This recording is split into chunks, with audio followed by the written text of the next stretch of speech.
오늘날을 가르쳐서 사람들은 말세 지말이라고 합니다. 말세 중에 마지막 부분에 다다랐다는 거죠.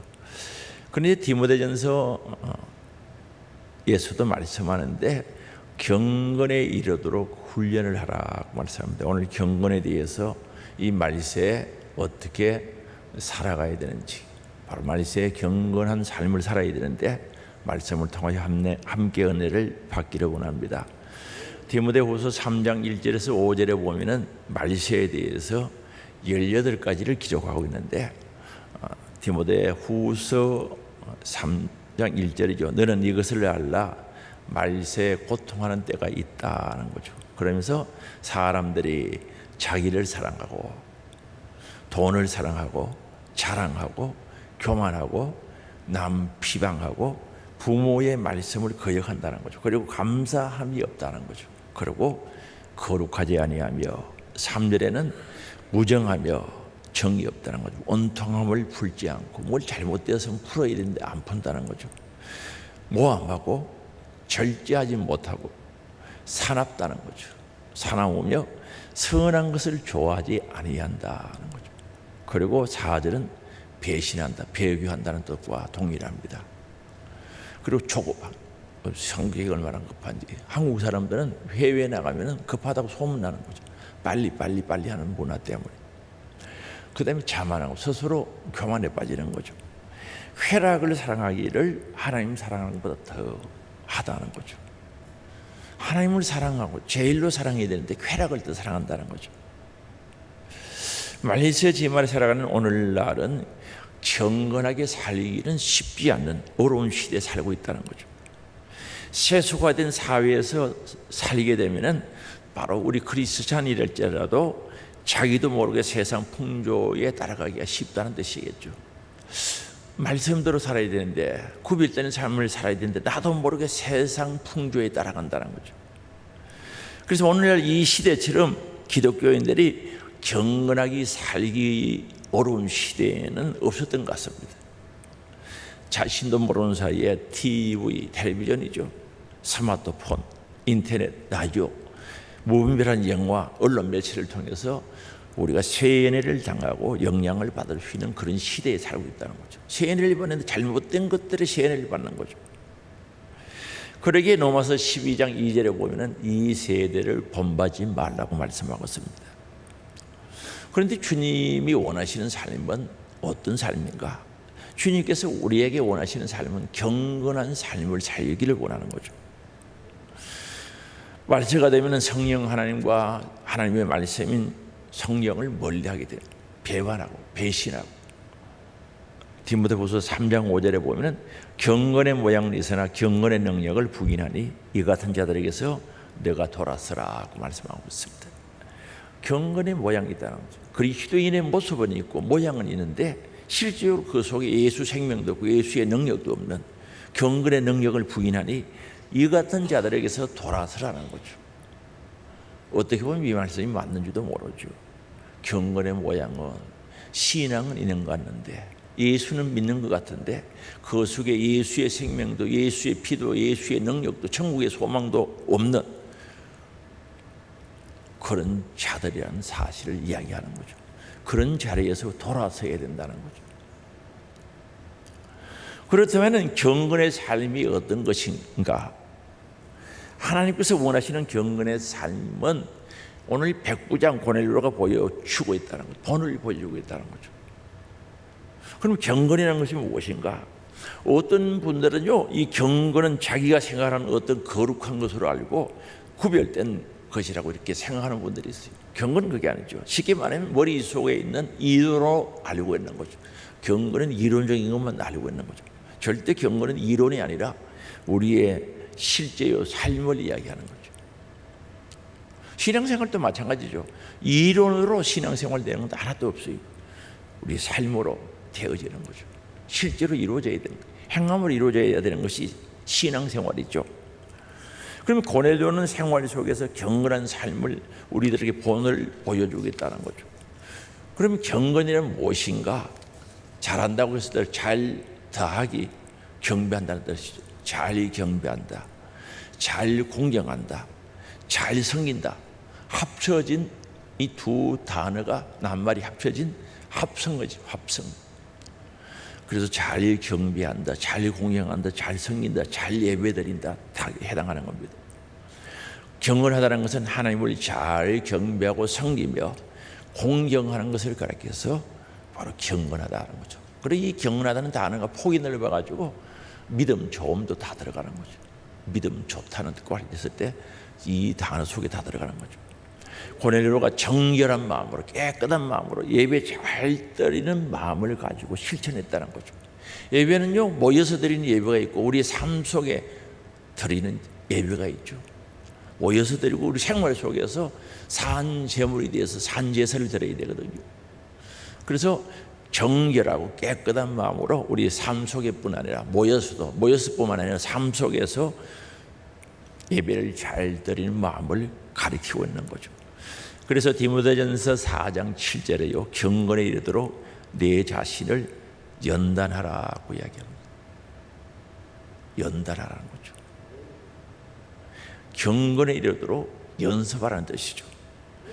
여기 연습한다는 그 원래의 의미에는, 원래의 뜻은요, 벌거벗고 운동한다는 뜻이죠. 쉽게 말하면 우독, 거치장스러운 옷을 벗어버리고 운동복을 입고 운동을 하는 것을 가리키는 거죠. 당시에 요 헬라의 그 운동 경기들이 있었죠. 달리기도 있고 격투기도 있고요. 그런 경기장에서 운동을 하게 될 때 정장 입고 하는 사람이 없죠. 쉽게 말하면 벗어버리고 운동복을 입는 거죠. 이와 같이 운동선수와 같이 신앙생활에 도움이 되지 않는 것들, 경건한 삶에 도움이 되지 않는 것은 옷을 벗어 던져버리듯이 벗어버려야 된다는 거죠. 그 연습하라는 것은 옷을 벗어 훈련하라는 뜻이죠. 그리고 경건은 결과적으로 훈련되어져야 된다는 거죠. 그래서 히브리서 12장 28절에 보면 이렇게 말씀합니다. 그러므로 우리가 흔들리지 않는 나라를 받아선적 은혜를 받자 하는 거죠. 흔들리지 않는 영원한 우리의 소망이 되는 하나님의 나라를 받았다는 거죠. 그래서 우리는 은혜를 받자는 거죠. 왜요? 이로 말미암아 경건함과 두려움으로 하나님을 기쁘시게 섬길지니, 은혜를 받은 그 은혜를 가지고 경건한 마음, 두려워하는 마음으로 하나님을 기쁘시게 섬겨야 된다는 거죠. 성경은 여러 군데 말씀합니다. 에베소서 2장 10절에도요, 거듭난 자, 다시 말하면 새롭게 시험받은 자는 선한 일을 하라고 말씀하고 있거든. 성경에 많은 곳에서 예수 믿고 구원받았으면, 거듭났으면, 하나님의 자녀가 됐으면 자녀답게 하나님의 사람으로 거룩하게 살아라, 또는 선한 일을 하라고 말씀하고 있는 거죠. 그래서 오늘 우리는 하나님이 원하시는 삶은 예수 믿고 구원받았으면 경건한 삶을 살아가야 된다는 것을 말씀하고 있습니다. 그러면 고넬료는 경건한 삶을 어떻게 살았는가? 고넬료가 본을 보여준 경건한 삶은 어떤 삶이었는가? 다시 말씀드리면 경건은 이론이 아니고 실제고 삶인데 고넬료의 삶이 어땠느냐는 거죠. 기도의 삶을 살았던 거죠. 2절에 말씀하고 있죠.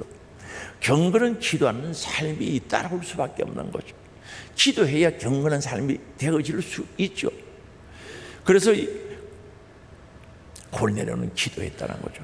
기도는 영혼의 호흡과 같다고 이야기합니다. 기도에 대해서 많은 예를 들어서 이야기하지만 가장 정확한 것이, 필요한 것이, 중요한 것이 기도는 영혼의 호흡이라는 뜻이죠.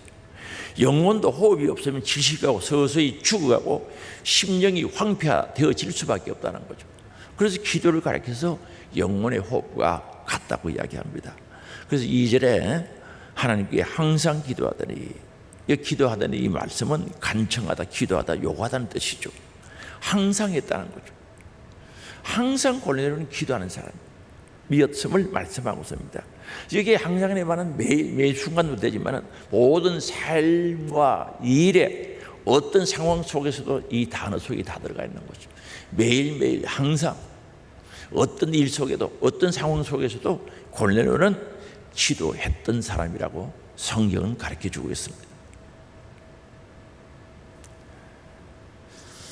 바로 이것이 그가 하나님께 서임받고 은혜 받는 계기가 된 줄 압니다. 정말 기도의 삶을 통해서 은혜를 받고 경건하게 살아갈 수 있는 힘이 여기서 왔던 것을 알 수가 있죠. 그리고 2절에 계속해서 보면 많이 구제했다고 말씀하고 있습니다.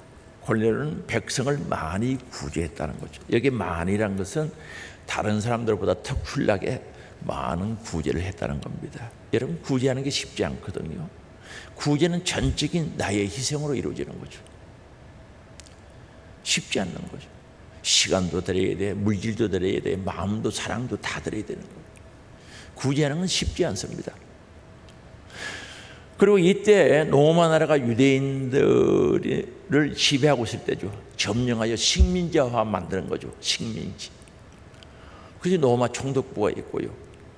그 총독부를 지키는 구인들이 있었는데 오늘 고넬료는 거기에 구인들 가운데 100명의 대장이 되는 백부장이었던 것을 알 수가 있습니다. 당시에 로마 구인들이나 관료들이요, 자신의 지위를 이용해서 식민지 백성들을 착취한 거죠. 괴롭히고 착취했는데, 그러나 고넬료는 아니죠. 많이 구제했다는 거죠. 자기 희생, 자기 사랑을 그들에게 보여준 거죠. 이것을 보면 그런 형식적으로 또는 자기 이름을 나타내려고 한 것이 아니죠. 많이 구제했다는 이 사실에 보면 이름 내려고 형식적으로 그렇게 한 건 아니죠. 진심으로 그들을 사랑해서 구제를 한 것을 볼 수가 있는 거죠. 오늘날 또 보면 이런데 돈 쓰는 분들 보면 자기 이름 나타내는 데는 쑥쑥 내놔요. 자기 이름이 나타나지 않고 조용히 생명을 살리고 영혼 살리는 데는 돈 쓰는 사람들이 그렇게 흔치가 않아요. 그런데 고넬료는 많이 구제했다는 거죠. 오늘 우리는요, 내가 경건한 사람인지 아닌지 이걸 알려고 하면은 내 구제 생활이 어떤지 스스로 자문해 보면 알 수가 있는데, 야고보서 1장 27절에 말씀하거든요. 같이 읽어보시겠습니다. 하나님의 아버지 앞에서 정결하고 더러움이 없는 경건은 곧 고아와 과부를 그 환난 중에 돌보고 또 자기를 지켜 새 속에 물들지 아니하는 그것이라는 거죠. 정말 정결하고 더러움이 없는 경건, 깨끗한 경건은 고아와 과부와 환난 중에 있는 자들, 힘들고 어려워하는 자들을 돌보고 자기를 잘 지켜서 세상에 새 속에 물들지 않는 것이라고 말씀하고 있는 거죠. 세상에 마음이가 있고 세상에 마음이 빼앗겨 있는 사람들, 이런 걸 돌아보고 구제하지 않는, 정말 이런 경건은 아니다라는 거죠. 그래서 오늘 본문 4절이죠. 사도행전 10장 4절에 천사가 이르되 내 기도와 구제가 하나님 앞에 상달되어 기억하신 바가 되었다는 거죠. 상달되었다는 거죠. 올라갔다 오르다는 뜻이죠. 이 단어가 어떤 데는 계단을 올라가는 데도 사용하고, 또는 연기 같은 것이 올라갈 때도 사용한 단어죠. 상달되었다. 하나님께서 기뻐 제물로 받으시는 것과 관련이 있다는 거죠. 그래서 하나님께서 쉽게 말하면 제물로 받았다는 거죠. 향을 받으셨다는 뜻이죠. 그래서 여기 올라갔다는 상달, 향이 올라갔다는 거죠. 여러분, 구제하는 것은, 선을 행하는 것은 제사와 같다고 말씀하고 있거든요. 히브리서 13장 16절이죠. 이 사실에 대해서 말씀하는 거죠. 같이 읽어봅시다. 오직 선을 행함과 서로 나누어 주기를 잊지 말라. 하나님은 이 같은 제사를 기뻐하시느니라. 여러분, 구제가 제사인 줄 알아요? 선을 행하고 나누어 주는 것은 제사라거든요. 하나님이 이 같은 제사를 기뻐한다는 거죠. 다시 말씀드리지만은 예배는요, 모여서 드리는 예배고 또 생활 속에 드려지는 예배가 있어요. 모여서 예배드리고 은혜받고 능력받고 복받고 나가서 생활 속에 내 몸을 산 제물로 드리는 제사의 행위가 이루어져야 되는 줄 믿을 수 있기 바랍니다. 이런 제사를 하나님이 기뻐하신다는 거죠. 그래서 로마서 12장 1절이죠. 그러므로 형제들아, 내가 하나님의 모든 자비하심으로 너희를 권하노니 너희 몸을 하나님이 기뻐하시는 거룩한 산 제물로 드리라. 이는 너희가 드릴 영적 예배라고 말씀하고 있죠. 그래서 산 제물로 드려라. 생활 속에서 너 몸을 산 제물로 드려라. 전에 개정판에는 산 제사를 드려라, 똑같은 말이죠. 너 몸 가지고 산 제사를 드려라, 제물이 되라, 똑같은 말이죠.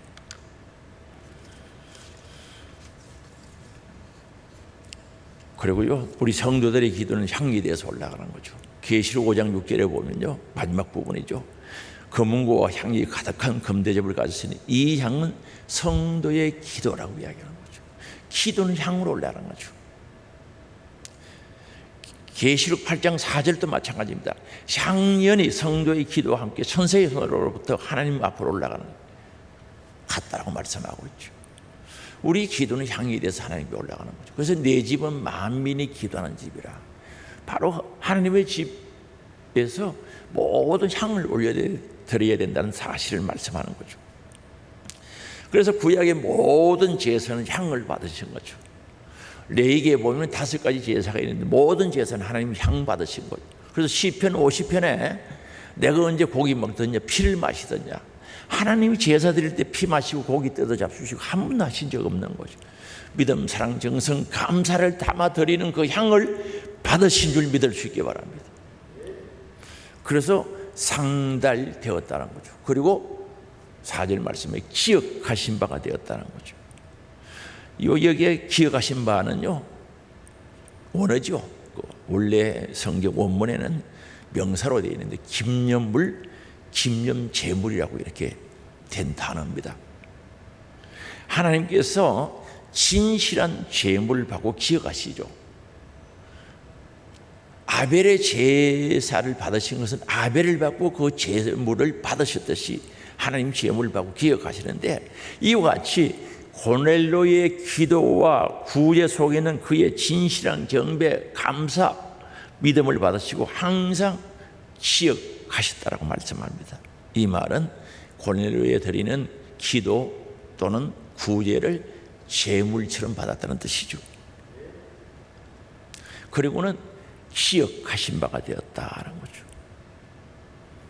기억하시고 고넬로에게 복 주시려고 마음 먹고 있는 거죠. 결정하신 거죠. 기억하시고 고넬로에게 은혜를 주시려고 계획을 하고 계시지 않습니까? 그리고 고넬로는 하나님을 경외하는 생활을 했다는 거죠. 자신뿐만 아니라 온 집으로 더불어 하나님을 경외했다고 말합니다. 이 경외하다는 두려워하다, 경외하다, 경배하다, 하나님을 두렵고 떨림으로 공경하는 것을 가리켜서 경외라고 이야기합니다. 그리고 이 경외는 한순간만 일시적으로 한 것이 아니라 늘 경외했고 변함없이 했다는 뜻이죠.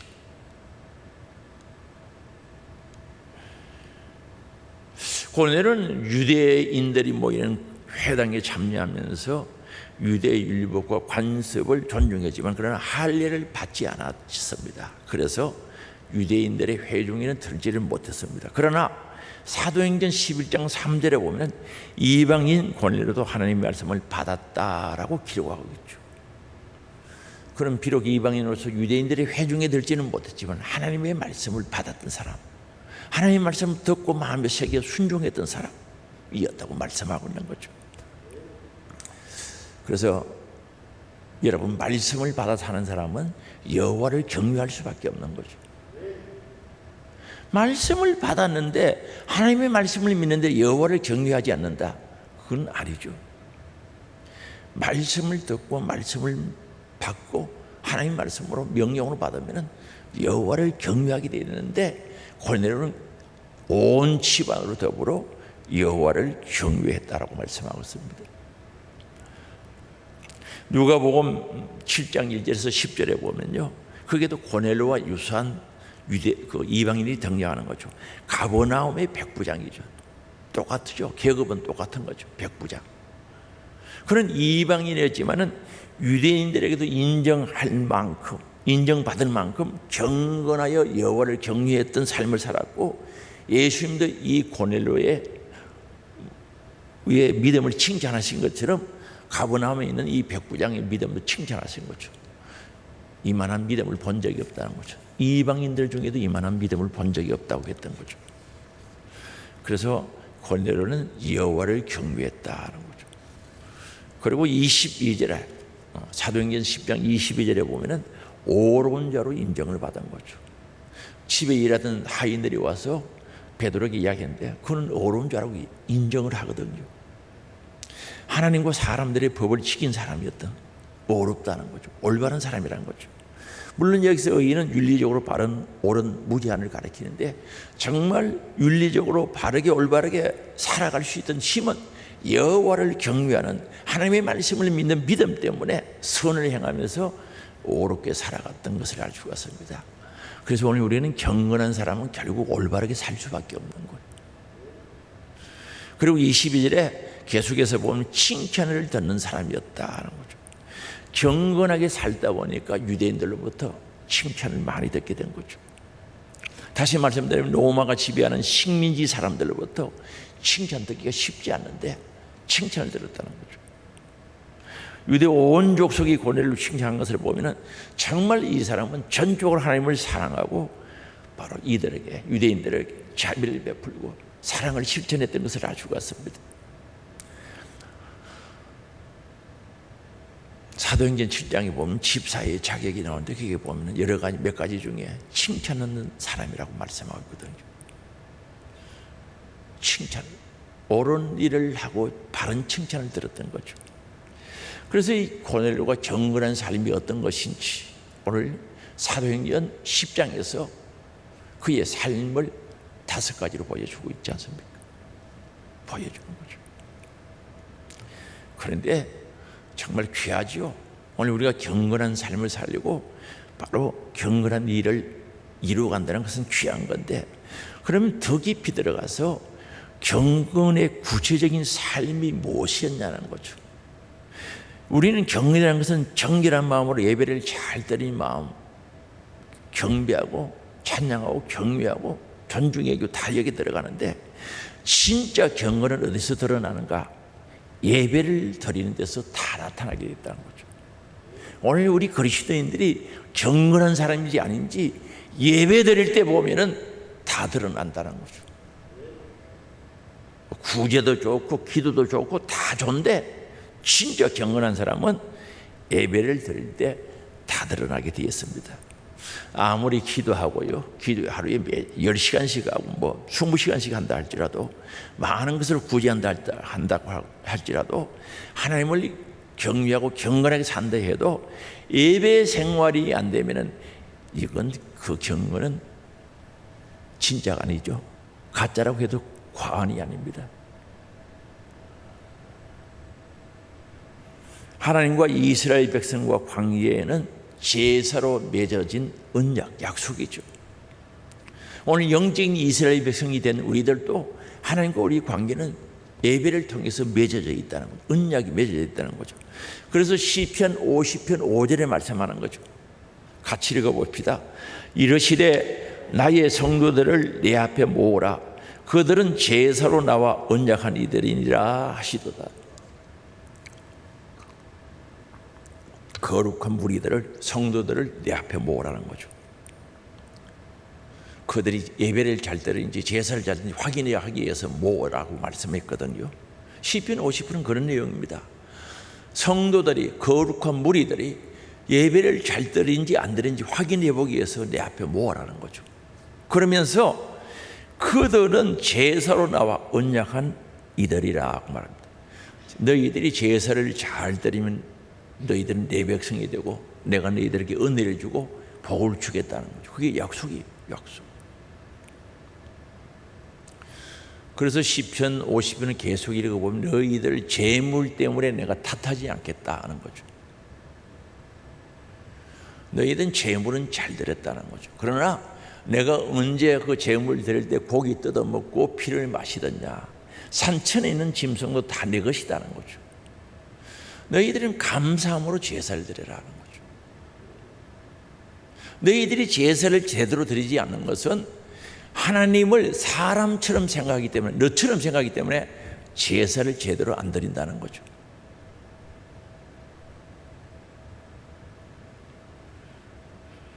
그럼 이 제사로 맺은 언약의 기원이 어디 있는가? 출애굽기 24장 7절에 있거든요. 같이 읽겠습니다. 언약서를 가져다가 백성에게 낭독하여 듣게 하니 그들이 이르되 여호와의 모든 말씀을 우리가 준행하리이다. 제가 한 절만 올려놨는데요, 이 말씀의 배경은요, 모세가 시내산에 올라가서 하나님으로부터 계시를 받죠. 그래서 그 계시받은 것을 가져왔어요. 그리고 피를 뿌리면서 그들에게 이야기하는 거죠.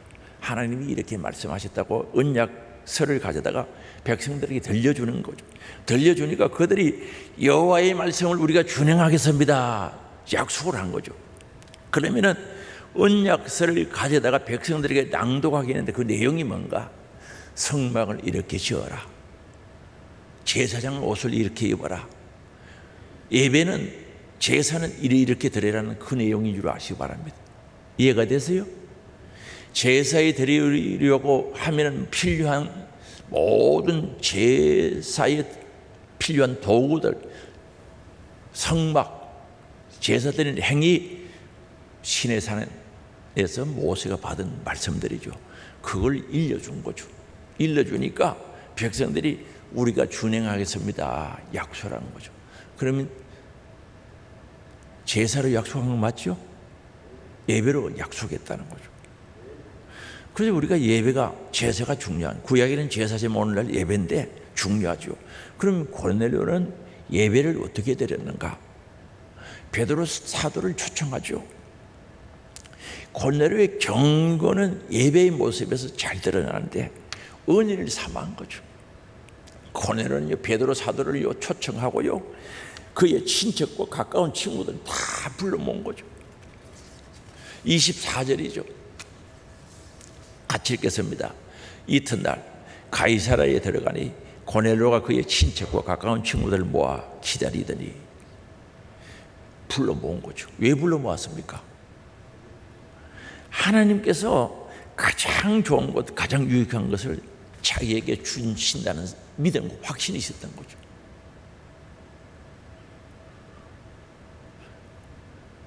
그리고는 친구들, 친척들 다 불러 모은 거죠. 불러 모으는 거 쉽지 않습니다. 불러 모았다가 잘못하면 원망 들을 수도 있고 욕 들어먹을 수도 있는데 불러 모으는 게 쉽지 않죠. 그러나 분명한 것은 하나님께서 베드로 사도를 통해서 좋은 것, 유익한 것, 세상에 가질 수 없는 것들을 주시리라는 확신 때문에 불러 모은 거죠. 이런 믿음, 사모함이 있었다는 사실을 알 수가 있습니다. 사랑하는 성도 여러분, 여러분은 교회 오실 때 어떤 마음으로 오십니까? 오기 싫은 것 억지로 오지는 않겠죠? 진짜 경건한 마음으로 예배를 드리고 경배해야 되겠다는 마음에서 교회 오시는 겁니까? 습관적으로 오시는 겁니까? 안 오면 전 나올까 봐 싶어서 오는 겁니까?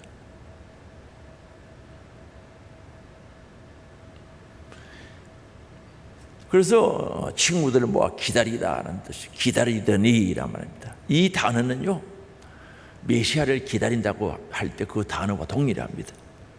환자를 두고 치유받기를 원하여 예수님을 기다리는 모습 속에 나타나는 그 단어와 똑같습니다. 누가복음 8장 40절이죠. 거지가 뭘 얻을까 싶어서 기다린다는 거죠.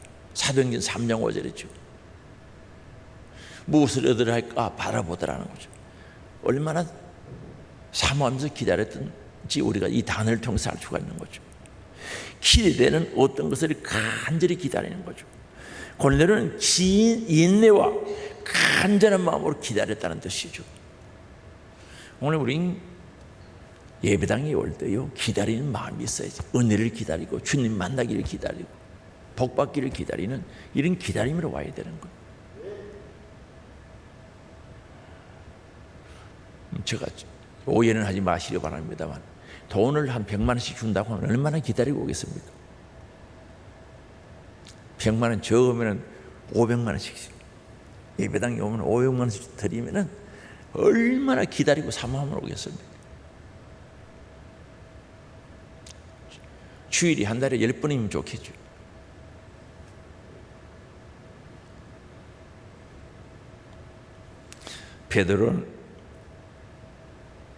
고넬료는요, 베드로를 간절히 기다리는데 자기뿐만 아니죠.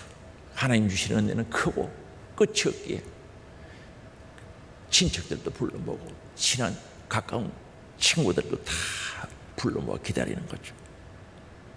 정말 고넬료가 베드로를 맞이하기 위한 준비한 마음과 얼마나 기대했는지를 여기서 알 수 있는 거죠. 이게 경건한 사람이죠. 정말 예배를 정결한 마음으로 예배를 드리고자 하는 마음, 이게 진짜죠. 이렇게 예배드리면 왜 역사가 없겠어요? 왜 은혜를 못 받겠어요? 왜 하나님을 못 만나요? 기도를 해도요, 정말 애절하게 땀이 나도록 기도하시고요, 찬양을 해도요 열심히 하나님이 기뻐 받으시는 찬양이 되게 되는데, 어떤 사람 찬양 시간 피해서 오는 거예요. 무슨 은혜가 되겠어요? 찬양도 하나님 옆에 드리는 예배의 일부분인데 시계를 없애버려요. 시계를 보고 피해서 오는, 부끄럽지 않습니까? 그게 창피하죠. 그게 그 부끄러운 줄 모르고 그 일을 하는데 그게 무슨 경건이 있겠어요? 내가 너무 상세하게 이야기하나?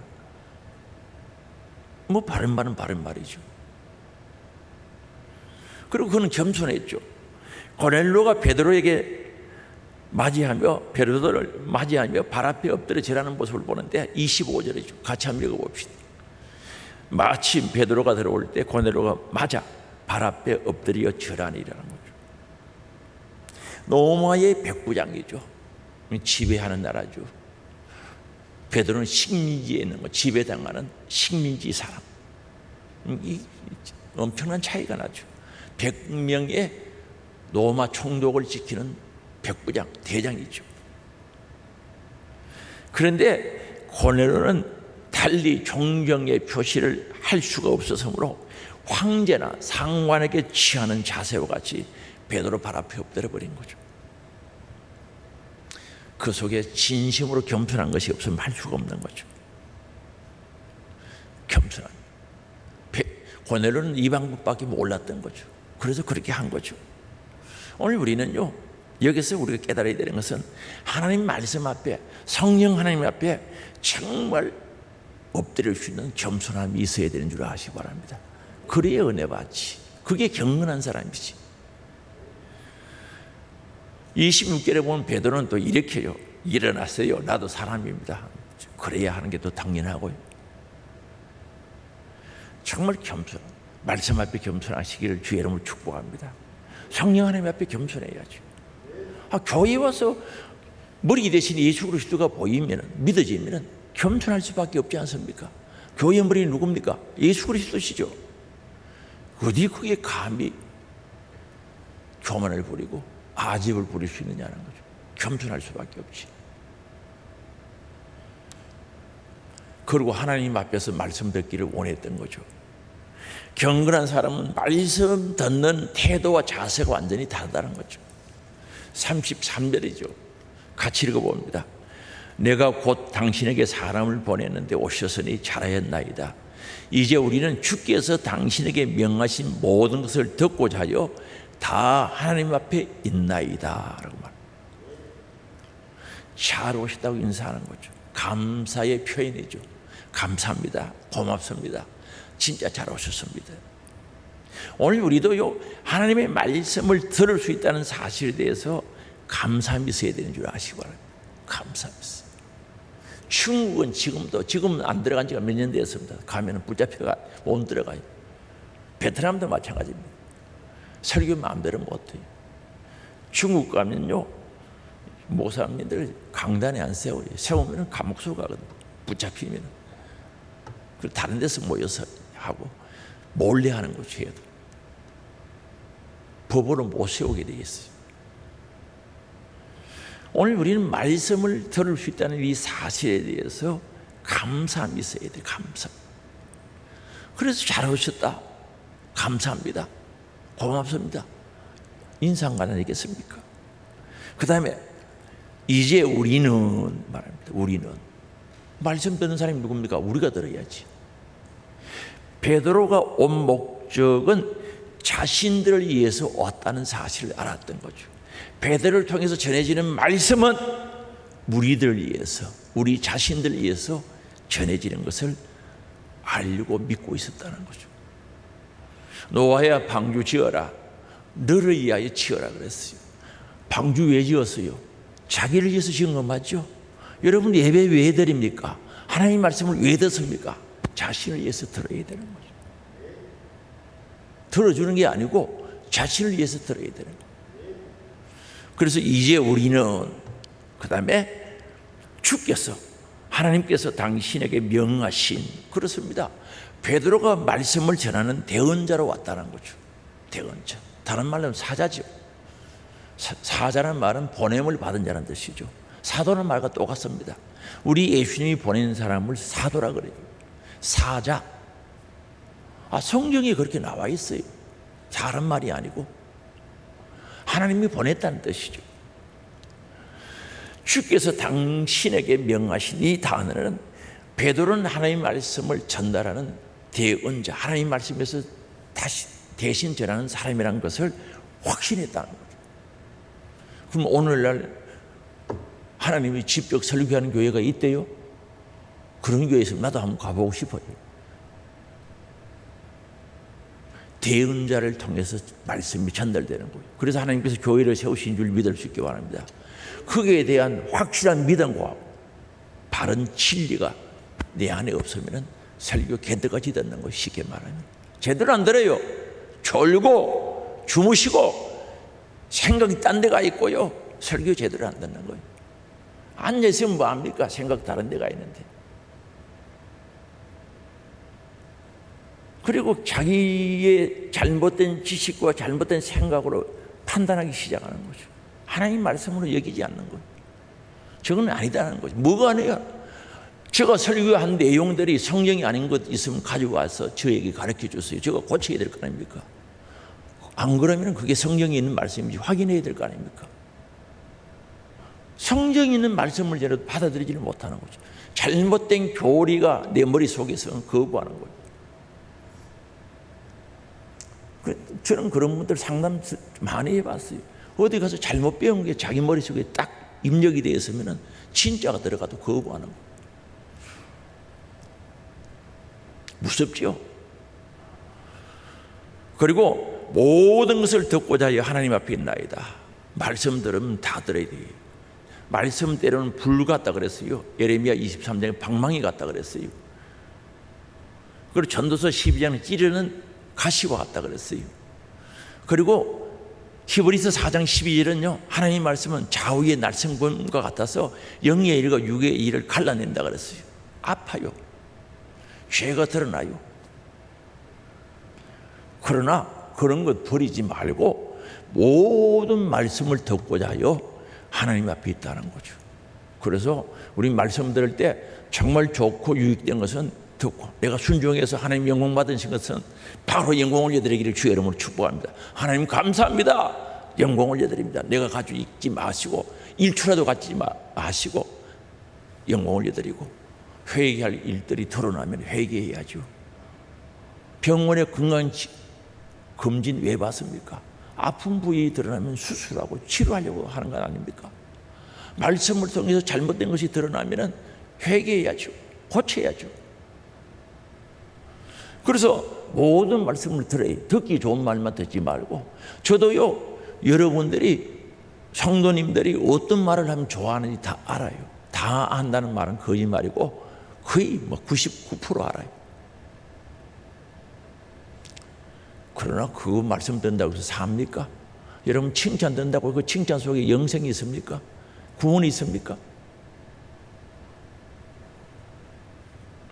모든 것을 듣고 하자요, 하나님 앞에 있다는 거죠.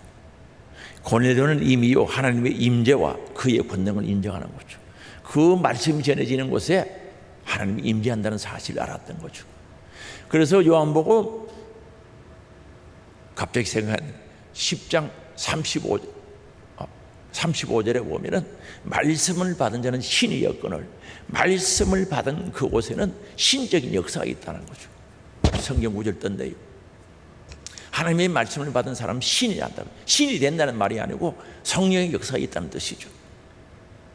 그것도 거꾸로 이야기하면 성령의 역사는 곳에 하나님의 말씀도 있게 되어 있습니다.